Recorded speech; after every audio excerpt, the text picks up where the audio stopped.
Mesdames et messieurs, c'est un petit début de trip, très gros trip parce que Il y a beaucoup de parcs. on va faire trop de parcs. Oui. Movie Park Germany, Slagaren, 8 Park, Hansa Park, Fantasyland pour terminer. Ça va être intense, mais nous sommes aujourd'hui à Movie Park Germany, écoutez, pas trop loin de Düsseldorf, si je prononce ça bien. Je ne parle pas du tout allemand, donc excusez-moi pour mes prononciations. Je suis bien accompagné, mon cher Frank Coster. On va faire tout ce méga trip ensemble, ça va être trop cool. Ouais. Et que des parcs, des nouveaux parcs à découvrir. Je fais aucun sans Fantasyland, on termine par un bon classique, mais ça va être que des découvertes, ça va être très cool. Et on commence du coup par un petit Movie Park Germany avec pas mal de petits crédits. Pas forcément le meilleur parc du trip, hein, on va pas se le cacher, mais... Pas celui qui nous hype le plus. Non, mais on va tester. Apparemment, il y a des attractions aquatiques qui sont sympas. Il y a quand même un coaster Mac Star Trek et puis Movie Studio Tour, un Intamin familial qui a l'air pas mal. Du coup, on va tester tout ça. On est parti, c'est parti, let's go!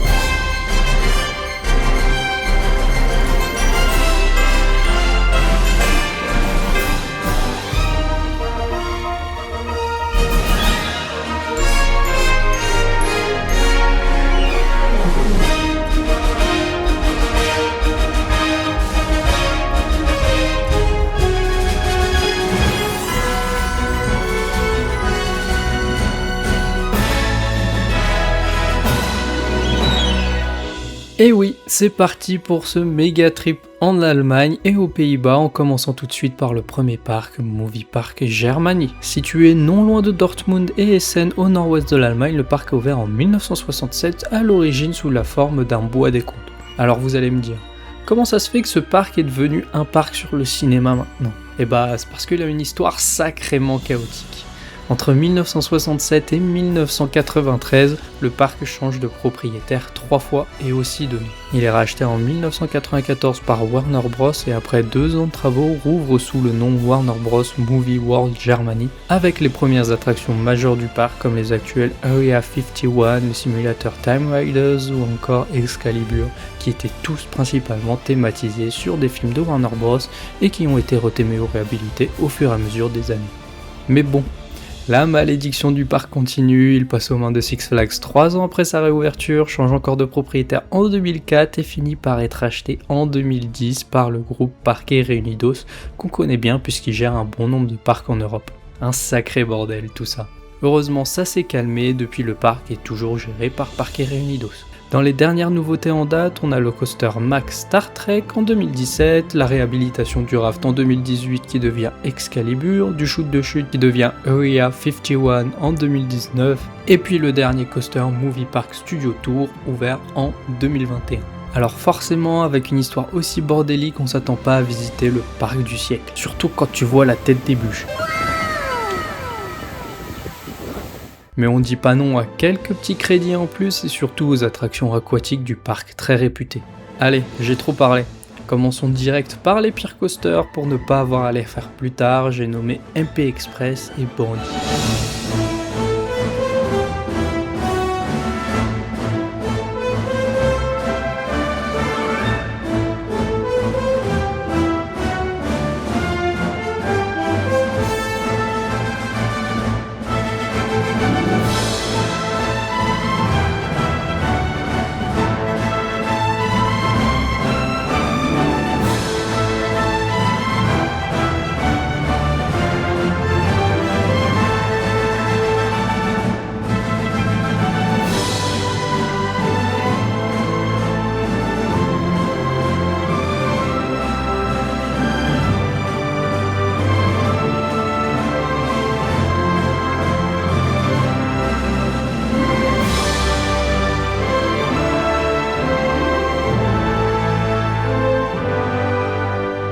Guys, on vient de faire je pense les 3 pires crédits du parc, hein. On a commencé par ça, on s'est dit ça vient d'ouvrir, c'est froid, au moins ça sera pas, ça, on fait dans les meilleures conditions possibles. Alors, on a fait le SLC qui est là-bas, le disco et puis ce truc là. Content d'être ici pour l'instant ? Non. content des rails qu'on a fait pour l'instant? Non plus. Le SLC, en vrai, ça va. On commence à voir la technique. Tu te sers bien, tu contractes ton cou, ça passe. Il y a 2 petits à-coups, ça le fait. Le disco, il a des à-coups, Nous saurons l'expliquer. ouais, je comprends pas. Et puis Bandit, alors là, Bandit, il vibre. Dès que t'es dans un creux et qu'il prend de la vitesse, il vibre, il me fait mal à la tête. Alors on vient d'arriver, hein. Ça fait une demi-heure qu'on est là, j'ai déjà mal à la tête. Juste à cause de ce truc là. C'est un enfer. Vraiment pire coaster pour l'instant, le Wooden là, c'est... Mais bon, en vrai, il n'y a pas trop de monde. On attend 5 minutes pour les attractions. Du coup, ça, on va bien profiter des bonnes attractions. On va commencer par le pire. Stand-up, elle fait super mal, j'en ai marre. Laissez-moi partir, je vais aller rendre sa parc à Phantasialand, je sais pas. Ça fait mal, y a rien d'agréable dans ce parc en fait. Voilà. Alors en vrai, moi j'ai bien aimé. Mais c'est vrai que c'est pas agréable, c'est pas confortable. T'es en stand-up, t'es debout, t'as juste un truc entre les jambes qui te retient. Bah, quand ça freine, ça faut serrer les fesses quoi, sinon t'as mal.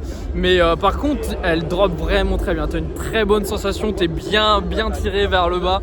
Et franchement, elle est petite la tour, mais elle freine au dernier moment et ça fait des bons. Ça fait des bonnes sensations. Mais Qu'est-ce qu'on va faire maintenant?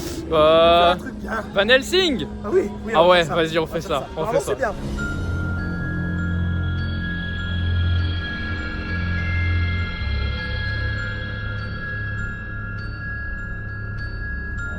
Honnêtement, la file d'attente déjà elle est pas mal. En vrai, les attractions sont pas forcément folles, mais au moins, non, il n'y a pas d'acteurs. Mais au moins ils font l'effort de faire un peu de théma. Genre là, la file d'attente, elle est assez jolie. On va tester du coup la Van Helsing Coaster Indoor. On va voir ce que ça va donner, mais apparemment il est cool. Ça va être enfin une attraction bien pour un peu se réconforter avec le parc. Mais voilà, on va voir ce que ça va donner, mais ça va être cool.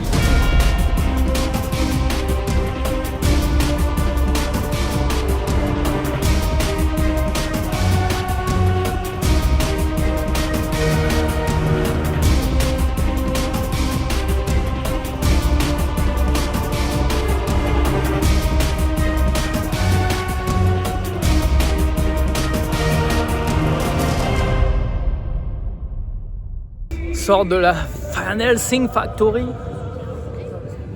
Petit coaster indoor. Et franchement, bonne surprise. Hein.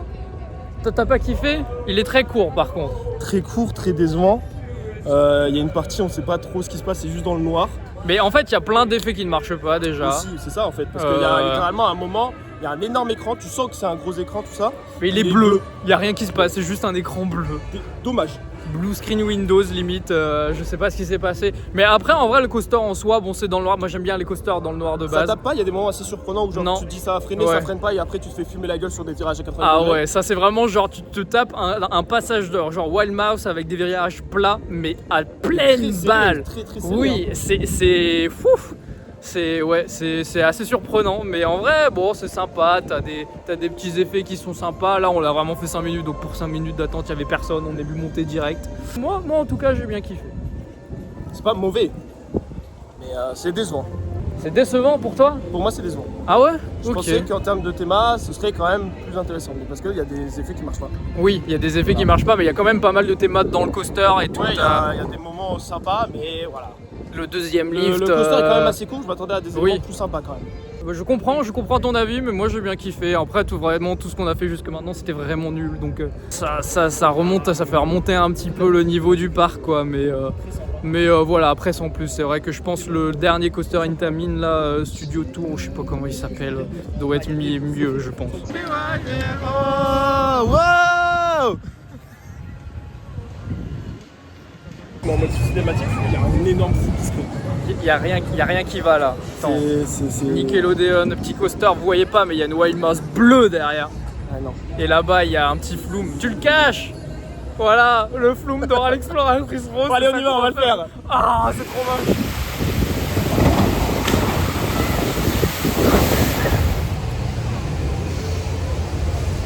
Bon bah, on a rien besoin de dire. Hein. Le flume, il n'y a rien dedans.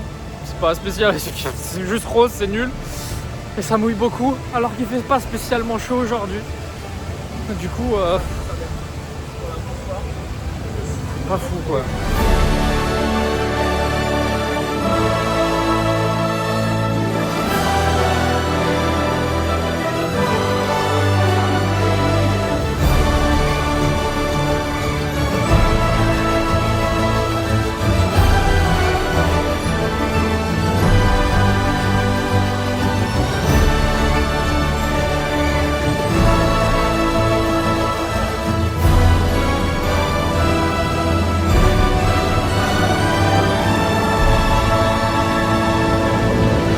On vient de faire ce petit Jimmy Neutron là. Ouais.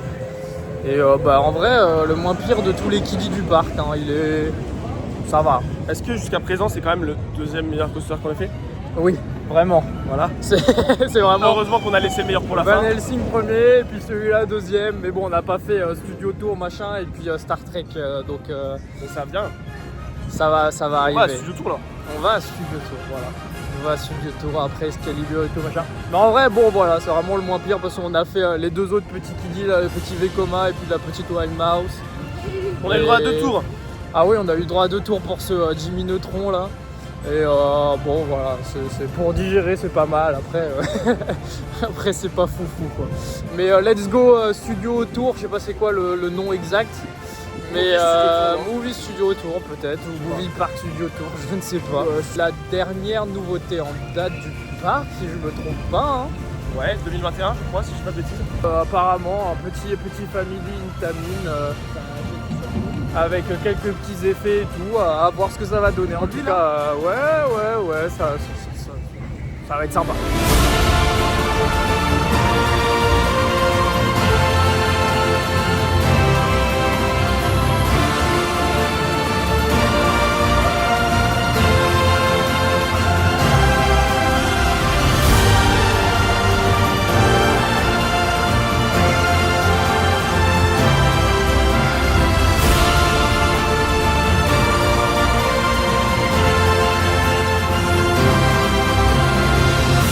De sortir de ce Movie Park Studio là avec comme vous voyez 5 minutes, il n'y a vraiment personne dans le parc et que dire, du coup c'est la dernière nouveauté en date du parc, bien aimé, la file d'attente et tout c'est joli, il y a un pré-show, bon nous il marchait pas du coup on n'avait pas le pré-show mais le coaster est joli, il y a pas mal de déco, des petites parties dark ride mais à part ça le coaster en soi il se passe pas grand chose quoi, c'est fade quoi, c'est smooth. En fait, ça, il n'y a pas de souci. Il y a une partie en arrière, voilà, c'est la petite chose en plus. Mais en général, quand il y a une partie en arrière sur un coaster, c'est la partie smooth, la partie tranquille, parce que en arrière, tu vois pas ce qui arrive. Et après, quand tu repasses en avant, tu as une partie un peu plus dynamique. Là, je vois pas la différence entre la partie arrière et la partie avant. C'est la même chose. Ouais. C'est vraiment la même chose, juste un en peu avant, dommage. en arrière. Ouais. Et oui, après, vraiment, c'est juste petit coaster classique avec juste un peu de vitesse. C'est juste, en fait, le truc qui est sympa, c'est la déco, quoi. Ouais. Ouais. Après, sinon, et encore, le elle est reste, pas parfaite. Voilà. Oui. Je fais la fine bouche. Oui, mais ça va. Comparé à le Flume Dora et puis la Wild Mouse là-bas de Bob l'éponge, en vrai, ça va. J'avoue, surtout que là, il y a vraiment le Flume dégueulasse. Et là, il y a vraiment un truc assez quali en termes de théma. C'est vraiment, tu passes de rien à tout, de tout à rien, du tout au plus et du moins au moins. Mais en vrai, pour l'instant, tu vois, moi, je préfère Van Helsing à celui-là. Parce qu'il est plus surprenant, il y a un peu plus, c'est un peu plus bon délire. Non, là, je trouve c'est un peu trop fade, quoi. Je suis d'accord, il y a des petits virages assez surprenants sur Van Helsing qui peuvent être sympas. Là, il n'y a rien de surprenant. Et puis même l'ambiance, ça fait un peu plus mystère et tout, machin. Là, c'est vraiment... bon, c'est sympa, hein, mais sans plus.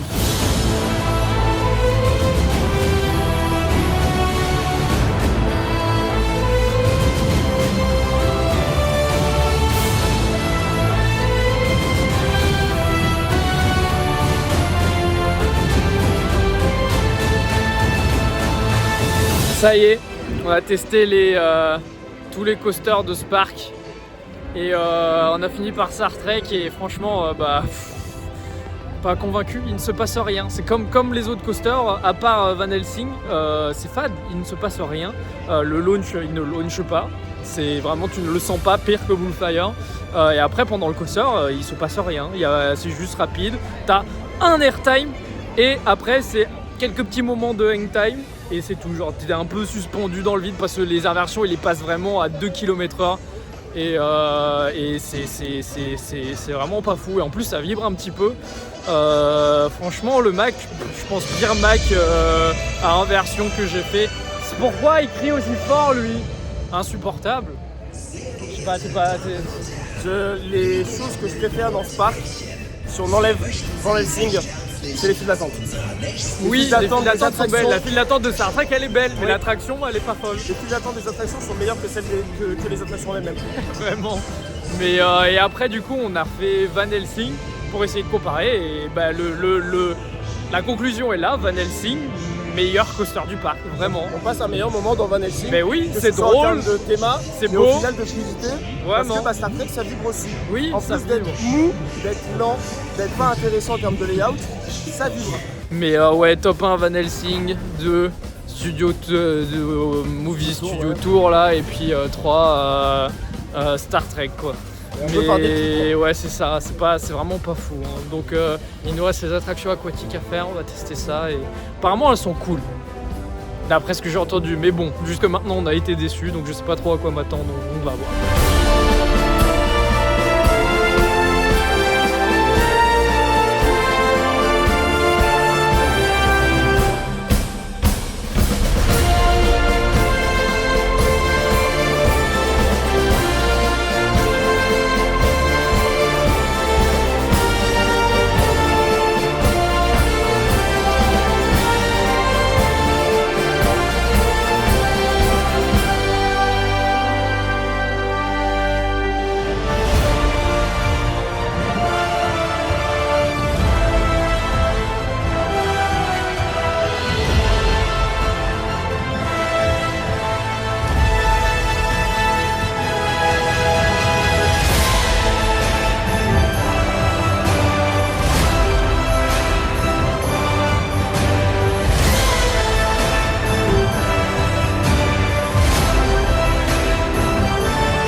On vient de faire, c'est l'instant Water Ride. On a fait zone 51 et là on sort tout juste de Excalibur qui est derrière dans ce gros bâtiment. Qu'on a fait 2 fois. Qu'on a fait 2 fois et là on va refaire zone 51 parce parce que qu'on les a fait 2 fois. Bah parce que les Water Rides ici, à part Dora, parce que Dora c'est une exception, les Water Rides sont juste trop bien. Oui. C'est genre zone 51, c'est hyper témé à l'intérieur, c'est juste trop beau, les décors c'est hyper long. C'est t'as le plein chute de chute le d'effets. plus travaillé que j'ai vu.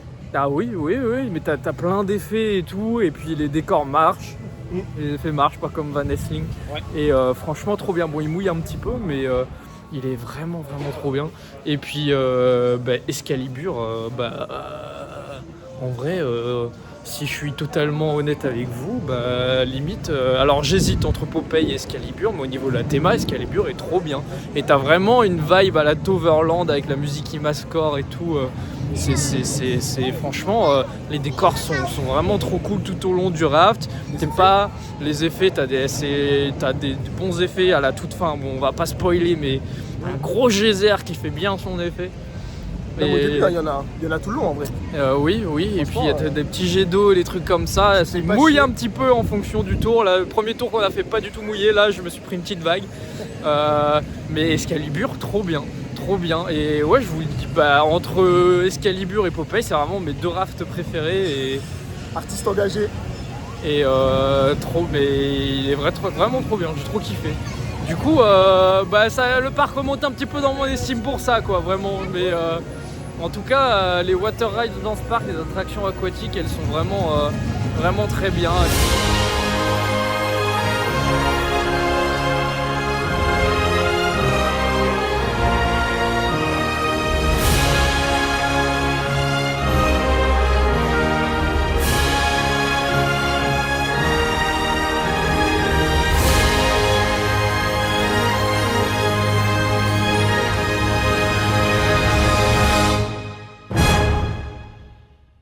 C'est une fin de journée, enfin. Un Movie Park Germany. Enfin. Ah oui, enfin. Enfin. T'en avais marre? Non, mais bon, ça fait pas de mal de partir une demi-heure avant la fin, quoi. Ah oui, non, franchement, le parc, déjà, on est arrivé à 11h. On repart, il est 16h.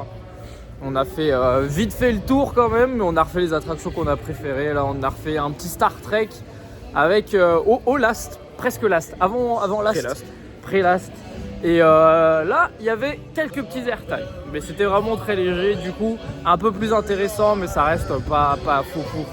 Et puis un petit Van Helsing. On a testé aussi le truc qui est dans ce bâtiment là-bas.